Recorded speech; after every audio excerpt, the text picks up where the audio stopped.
ในตอนแรงวันที่25สิงหาคม2015ผ่านมาที่โรงแรมดอนจันทร์พาเลทนครหลวงเวียงจันทน์ได้มีการเปิดตัวบริษัทเทคนิคกรีนซิตี้ลาวจำกัดอย่างเป็นทางการให้เกียรติเข้าร่วมของทานศาสตราจารย์ดร.บเวียงคำวงศ์ดารา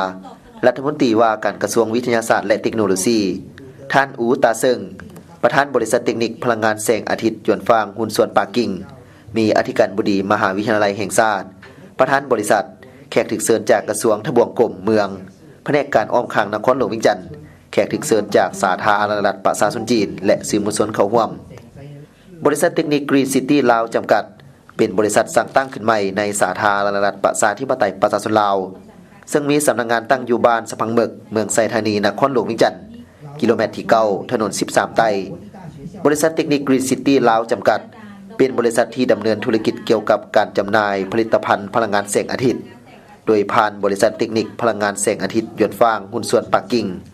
สำหรับผลิตภัณฑ์ที่จำหน่ายประกอบมีดอกไฟแสงอาทิตย์ดอกไฟที่นำใส่พลังงานลมการปั่นไฟโดยผ่านตะนางรวมการปั่นไฟโดยบ่ผ่านตะนางซึ่งผลิตภัณฑ์ต่างๆของบริษัทสามารถตอบสนองให้แก่โครงการต่างๆได้เป็นอย่างดีเป็นต้นโครงการผังเมืองโครงการขุดค้นโบเฮการขุดเจาะอุโมงค์การตกแต่งเฮือนสถานที่เฮ็ดเวียกเดินจอดรถและอื่นๆท่านเสริญเซี่ยวหยางประธานบริษัทเทคนิคกรีนซิตี้ลาวจำกัดได้ขึ้นกล่าวต่อพิธีให้ฮู้ว่าบริษัทเทคนิคกรีนซิตี้ลาวจำกัดเป็นบริษัทปั่นไฟด้วยพลังงานแสงอาทิตย์เป็นเศรษฐกิจที่เป็นมิตรต่อสิ่งแวดล้อมซึ่งมีคุณภาพดีมีประสิทธิภาพสูงสะดวกว่องไวและประหยัดพลังงานโดยได้มีการรับรองจากบริษัทก่อสร้างแบบสีเขียวหรือผังเมืองแบบใหม่หลายแห่งและบุคคลจำนวนหลงหลายพร้อมนั้นบริษัทยังได้รับการรับรองจาก ISO 9001และจะเป็นบริษัทหนึ่งที่เสริมสร้างให้เศรษฐกิจของเรามีการขยายตัวดีขึ้นอีกด้วย